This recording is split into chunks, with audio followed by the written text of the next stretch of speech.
안녕하세요. 오늘 여러분과 함께 좀 깊이 들여다볼 자료들이 있는데요. 이게 한국 선거 캠페인의 어떤 미래랄까 그런 걸 엿볼 수 있는 아주 흥미로운 제안을 담고 있습니다. 네. 핵심 아이디어는 이거죠. 그러니까 꼭 비싼 인공지능 시스템이 없어도 마치 AI가 있는 것처럼 효율적이고 또 데이터에 기반해서 움직이는 그런 선거 캠프를 만들 수 있다. 뭐 이런 겁니다.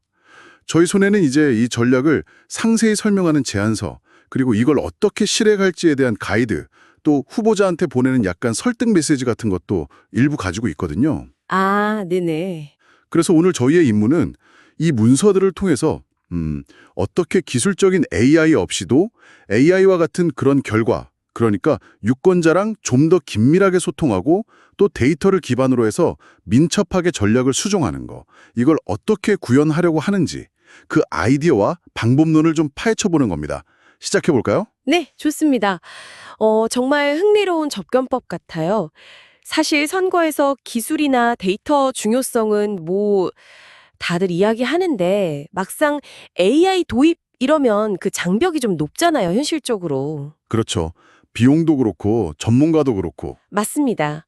근데 이 자료들은 그 장벽을 뭐랄까 약간 옆으로 돌아가면서도 AI처럼 작동하는 방식을 제안한다는 거죠.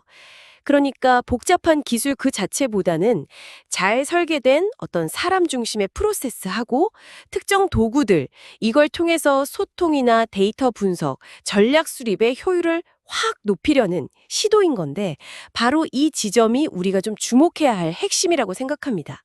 어떻게 보면 AI의 결과를 인간의 규율로 만들려는 그런 발상인 거죠. AI의 결과를 인간의 규율로 만든다. 와, 그거 아주 날카로운 지적이신데요. 자, 그러면 이 접근법이 구체적으로 어떤 문제를 풀려고 하는지 그거부터 좀 보죠.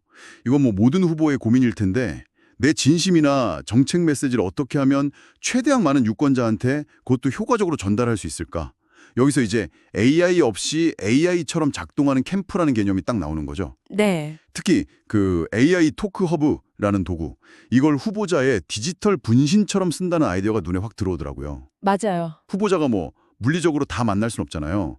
근데 이 디지털 분신은 24시간 안 자고 계속 소통하면서 모든 대화를 데이터로 쌓는다. 이런 거니까 제안서 첫 부분에 나오는 그 질문, 당신의 진심이 모든 유권자에게 닿을 수 있다면 이게 그냥 감성적인 말이 아니라 이 전략의 핵심 목표를 딱 보여주는 것 같아요. 정확합니다. 이 제안 방식을 보면 후보자를 설득하려고 크게 두 가지 축을 사용하는 것 같아요. 첫 번째는 방금 말씀하신 그 감성적 가치죠. 제안서 그러니까 자료 1을 보면 AI 토크허브를 그냥 차가운 기술이 아니라 후보자 본인의 생각, 목소리 이걸 담아서 소통하는 따뜻한 분신 이렇게 포장을 하거든요. 아, 따뜻한 분신이요? 네, 이건 당신의 진심을 넓혀주는 도구지 당신을 대체하는 게 아닙니다. 이런 메시지를 통해서 심리적인 문턱을 좀 낮추려는 의도가 명확히 보이죠. 후보자 입장에서는 내 철학을 더 효과적으로 알릴 수 있겠구나 이런 매력을 느끼게 될 거고요. 그렇죠. 나의 확장이다 이런 느낌을 주는 게 중요하겠네요. 근데 뭐 감성만으로 설득하기는 좀 부족할 텐데요. 효율적인가? 이걸 구체적인 숫자로 보여주는 겁니다. 아, 숫자로요? 네. 기존에 대량 문자 보내고 홍보물 찍어내는 방식하고 비교하면서 AI 토크 허브를 통한 1대1 맞춤형 소통이 훨씬 비용 대비 설득 효과, 그러니까 ROI가 높다. 이렇게 강조를 하는 거죠. 예를 들면 하루에 1,000명의 유권자하고 개별적인 대화가 가능하고 또 여기서 얻어지는 질문이나 반응 데이터를 실시간으로 분석해서 다음 메시지나 유세 전략을 자동으로 최적화한다. 이런 설득 자동화 엔진으로서의 역할을 부각시키는 겁니다. 설득 자동화 엔진. 네. 여기서 정말 흥미로운 건 인간적인 진심 소통을 모방하면서 동시에 기계적인 데이터 효율성을 추구한다는 점이에요. 이 두 가지를 결합하려는 시도 자체가 이 제안의 핵심이라고 볼 수 있습니다. 감성과 계산. 어떻게 보면 좀 모순될 수도 있는 두 가지를 동시에 잡겠다. 이런 야심찬 목표네요. 근데 여기서 한 가지 좀 궁금한 게 생겨요. 아무리 프로세스랑 도구를 잘 설계한다고 해도 후보자 본인이 아닌 디지털 분신이 보내는 메시지가 과연 유권자들한테 진정성 있게 느껴질까요? 오히려 좀 기계적이다. 이런 인상을 줄 위험은 없을까요? 아, 그거 아주 중요한 질문입니다. 제안서 자체도 그 점을 좀 의식하고 있는 것 같아요. 그래서 후보자의 언어, 철학, 주요 메시지, 이런 것들을 사전에 깊이 학습시켜서 최대한 후보자랑 비슷한 톤으로 소통하도록 설계한다. 이렇게 강조를 하거든요. 네. 그리고 또 모든 질문에 시스템이 다 답하는 게 아니라 좀 복잡하거나 민감한 사안들은 인간 담당자한테 넘겨주는 그런 필터링 과정도 포함되어 있고요. 하지만 말씀하신 그 위험은 분명히 존재하죠. 결국 관건은 뭐? 기술적인 구현이 얼마나 정교하냐보다는 유권자들이 이 소통 방식을 얼마나 자연스럽고 또 유용하게 느끼느냐, 여기에 달려 있을 겁니다. 그렇군요. 시스템의 한계는 인정하고 또 인간과의 협업을 강조하는 부분이 있네요. 자, 그러면 이 시스템이 구체적으로 유권자를 어떻게 설득해 나가는지 그 전략적인 뼈대에 좀 살펴보죠. 자료 1에서는 유권자 설득 7단계 구조라는 프레임워크를 제시하는데요. 이게 그냥 1단계부터 7단계까지 쭉 가는 게 아니고 하나의 엔진처럼 계속 돌아가는 구조라고 설명을 하죠. 맞습니다. 그게 핵심이에요. 일종의 선순환 학습 루프를 만드는 거죠. 1. 먼저 아주 작은 약속, 예를 들어 자료 요청하면 바로 드립니다. 이런 걸 하고 이걸 공개적으로 이행하면서 신뢰를 쌓는 거죠. 네네. 작은 신뢰부터. 2. 그리고 AI 토크허브를 통해서 유권자 질문을 받으면 72시간 안에 답변을 하거나 아니면 관련된 행동, 정책에 반영한다든지 이런 피드백을 주는 대화 실행 루프를 돌리는 겁니다. 3. 또 어떤 메시지라도 먹히는지 끊임없이 A/B 테스트를 하고요. 4. 후원이나 자원봉사 같은 참여의 문턱을 좀 낮추는 제안을 하고 문턱 낮추기. 5. 후보자의 진정성이 담긴 컨텐츠, 영상이나 글 같은 걸 반복적으로 노출시키고 6. 감성 레이더라는 도구로 댓글이나 대화 속에서 부정적인 감정, 불안감, 저항감 이런 걸 빨리 찾아내서 대응하고 아, 감성 레이더. 그거 흥미롭네요. 네. 7 마지막으로 긍정적인 경험을 한 유권자들의 후기나 지지 선언 같은 걸 사회적 증거로 활용해서 다른 유권자들한테 퍼뜨리는 거죠. 이 모든 과정이 딱딱 끊어진 게 아니라 계속 유기적으로 연결돼서 돌아가는 겁니다. 들어보니까 각 단계가 그냥 있는 게 아니네요. 특히 6단계, 그 감성 레이더로 부정적인 감정을 빨리 찾아낸다는 발상이 재밌는데요. 위기 관리에 상당히 도움이 될 것 같아요. 그렇죠. 유권자의 질문이나 반응은 그냥 텍스트가 아니라 아주 중요한 데이터가 되는 거예요. 이 데이터가 토크벌트라는 곳에 차곡차곡 쌓이면 단순 키워드 분석을 넘어서 감성 분석까지 시도해서 어떤 이슈에 유권자들이 불안해하는지 또 어떤 정책에 기대감을 보이는지 이런 걸 파악하는 거죠. 데이터 분석이 깊어지네요. 네, 이 분석 결과가 다시 다음 단계의 메시지 전략, 유세 동선, 심지어 후보 연설문의 톤 앤 매너까지 다 영향을 미치게 되는 겁니다. 제안서 표현대로라면 이 과정을 통해서 캠프 자체가 사람들이 AI처럼 데이터를 기반으로 생각하고 반응하는 팀으로 진화한다는 거죠. 여기서 진짜 AI는 무슨 소프트웨어가 아니라 데이터를 중심으로 끊임없이 학습하고 적응하는 그 팀의 운영 방식, 그 자체가 되는 셈입니다. 팀의 운영 방식이 AI다. 이야, 이 정의가 핵심을 딱 꿰뚫네요. 이 복잡한 시스템을 후보자들이 좀 쉽게 이해하도록 5가지 아하 포인트로 요약해서 제시하기도 했어요. 자료 1에요. 간략하게 정리하면 이런 거죠. 1. AI 토크허브는 24시간 안 자는 후보의 소통 분신 역할을 해서 빠른 후보 이미지를 만들고 2. 토크볼트는 비싼 여론조사 없이도 실시간 민심 대시보드가 되어주고 3. 감성 레이더는 조기경보 시스템처럼 잠재적인 위기를 미리 알려주고 4. 공약 백서 자동화는 후보의 말을 바로 신뢰성 있는 정책 컨텐츠로 만들어주고 5. 행동 유도 모듈은 단순 지지를 넘어서 실제 행동, 그러니까 후원이나 참여 같은 걸 이끌어낸다는 거죠. 네. 이 아하 포인트들은 아까 말씀드린 감성적 가치하고 개선적 가치를 후보자가 실제 선거운동하면서 겪는 어려움이나 필요하고 직접 연결시켜서 보여주는 아주 효과적인 방법이죠. 네. 이걸 쓰시면 당신의 이런 문제가 해결됩니다 라고 명확하게 제시하니까 시스템 도입의 필요성을 좀 더 구체적으로 느끼게 만드는 거죠. 그냥 기능 나열이 아니라 문제 해결 관점에서 접근하는 겁니다. 네, 확실히 솔깃하게 들립니다. 자, 그럼 이제 좀 더 현실적인 문제로 넘어가 보죠. 그래서 이걸 어떻게 실제로 운영할 건데 하는 부분이요. 캠프 실행 가이드, 그러니까 자료 2문서를 보면 생각보다 훨씬 구체적인 준비 사항하고 실행 단계를 안내하고 있더라고요. 맞아요. 꽤 상세하죠. 크게 5가지 영역에서 캠프의 준비가 필요하다고 하는데요. 데이터 인프라, 그러니까 기존 유권자 명단 같은 거요. 그리고 콘텐츠 자산, 후보 연설문이나 정책 자료 같은 거, 운영 구조, 담당자 지정하는 거, 전향 연동, 캠프의 주요 메시지, 그리고 마지막으로 AI 토크 허브 운영 준비.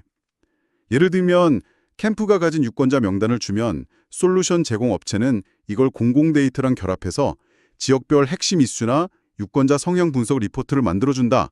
이런 식이에요. 캠프 혼자 다 하는 게 아니라 협업을 전제로 하는 거네요. 맞습니다. 실행 단계 역시 5단계로 체계화되어 있어요. 데이터 준비하고, 콘텐츠 준비하고, 운영 구조 설계하고, 전략이랑 연동하고, 마지막으로 피드백하고 분석하는 단계. 여기서 제가 특히 주목한 부분은 이 가이드가 계속 강조하는 게 AI 시스템 자체의 성능, 이게 아니라 사람 중심의 프로세스를 통해서 AI처럼 효과적으로 작동하게 만드는 방법, 바로 이거라는 점입니다. 아, 사람 중심이요? 네. 예를 들어 캠프에 AI 전문가를 새로 뽑아라 이런 게 아니에요.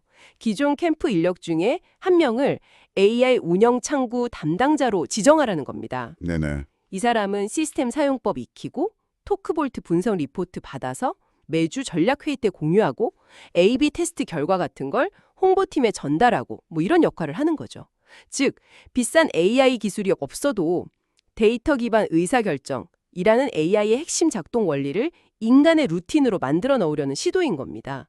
어떻게 보면 기술보다는 조직 운영 방식의 혁신에 더 가까운 거죠. 사람을 중심으로 시스템을 돌린다. 이 부분이 핵심이군요. 캠프가 실제로 뭘 해야 할지 좀 막막할 수도 있는데 구체적인 행동 지침을 10가지 체크리스트 형태로 제공하는 것도 인상 깊었어요. 자료 2에 나오죠. 네, 그 체크리스트. 후보자 과거 연설문 10개 모아서 제출하기, 유권자 질문이나 민원 접수용 온라인 창구, 구글 폼 같은 거 만들기, 매주 토커볼트 데이터 리포트 검토 회의 갖기, 이런 아주 실질적인 내용들이 포함되어 있더라고요. 이론만 얘기하는 게 아니라 실제 행동으로 이어지게 하려는 의도가 보입니다. 네, 맞아요. 그럼 체크리스트는 이게 좀 복잡해 보일 수 있는 전체 프로세스를 아주 구체적이고 실행 가능한 단위로 쪼개주는 역할을 하죠. 캠프 구성원 각자가 내가 지금 당장 뭘 해야 하는구나. 이걸 명확하게 알 수 있게 돕는 겁니다. 특히 각 항목별로 언제까지, 예를 들면 캠프 시작하고 3일 안에 해야 한다? 또 왜? 예를 들면 후보 언어 패턴 분석용이다. 이런 게 명시되어 있어서 그냥 업무 지시가 아니라 목표 지향적인 행동을 유도할 수 있게 되는 거죠. 자, 이제 마지막 자료인 제안문, 자료 3을 좀 살펴보겠습니다. 앞선 두 자료가 좀 설명이나 가이드에 가까웠다면 이 문서는 훨씬 더 강하고 직접적인 어조로 후보자를 설득하더라고요. 네, 어조가 확 달라지죠. 선거를 아예 기술전쟁, 기술전이라고 규정하면서 이 시스템 없이는 무기 없이 전쟁터에 나가는 것과 같다. 이렇게 주장을 해요. 심지어 상대 후보는 이미 AI 기반 솔루션을 준비하고 있을지도 모릅니다. 지금 무장하지 않으면 늦습니다. 이러면서 위기감까지 조성하고 있고요. 상당히 좀 공격적인 마케팅 언어 같아요. 그렇죠. 이 제안문에서는 특히 정책 중심형 캠프 구축을 전면에 내세우는 점이 눈에 띄어요. 아까 이야기했던 토커볼트의 유권자 데이터와 지역 이슈 분석 결과, 이걸 후보자의 정치 철학이랑 결합시켜서 AI 폴리시 빌더이라는 모듈이 맞춤형 정책 초안을 만들어준다는 겁니다. 아, 정책 초안을요? 네.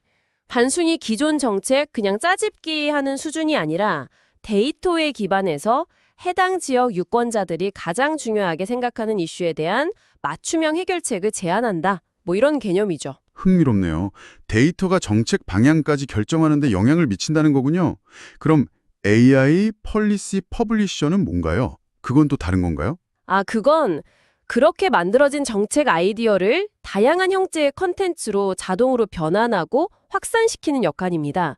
제안서에 따르면 하나의 정책 제안을 기반으로 해서 보도자료 초안, 카드뉴스 문구, 공약 백서에 해당 챕터, 심지어 정책 홍보 영상 스크립트까지 자동으로 생성해준다고 해요. 와, 이걸 통해서 후보의 말이 즉시 정책이 되고 그 정책이 구체적인 결과물, 책이나 영상 같은 걸로 눈앞에 보여져서 신뢰를 구축하는 선순환을 만들 수 있다. 이렇게 설명을 하죠. 와, 정책 생산하고 홍보를 자동화한다니 이건 정말 파격적인 제안인데요.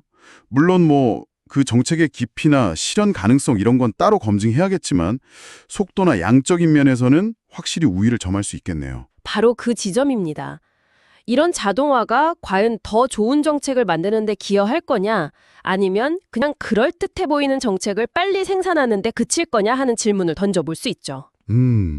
그렇죠. 또 캠페인의 중심이 후보자의 비전이나 철학에서 데이터 기반의 어떤 유권자 맞춤형 정책 쇼핑몰처럼 변질될 위험은 없는지 이런 것도 좀 생각해 봐야 할 문제고요.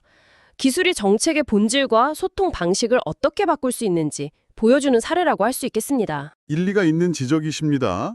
기술의 편리함 이면에 또 다른 고민거리가 생길 수 있겠군요. 결국 이 모든 자료들이 계속 반복해서 강조하는 핵심은 이거 같아요. 단순히 새로운 기술을 도입하는 게 중요한 게 아니고 후보자의 생각, 감정, 신념 이걸 더 많은 유권자한테 효과적으로 전달하는 감성 확장기 이걸로 기능하도록 시스템을 설계하고 운영하는 것. 네, 감성 확장기. 그리고 그 과정에서 쌓이는 유권자의 모든 소통 기록을 데이터로 삼아서 전략을 끊임없이 개선하고 최종적으로는 표로 연결시키는 것.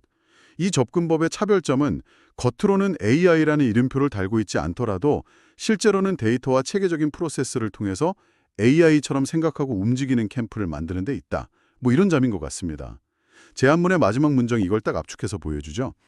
AI가 없어도 괜찮습니다. 하지만 AI처럼 작동하지 않으면 이길 수 없습니다. 네, 기술 자체에 너무 매몰되지 말고 그 기술을 활용하는 운영 시스템하고 전략적 사고방식의 전환, 여기에 방점을 찍는 아주 실용적인 접근법이라고 정리할 수 있겠습니다.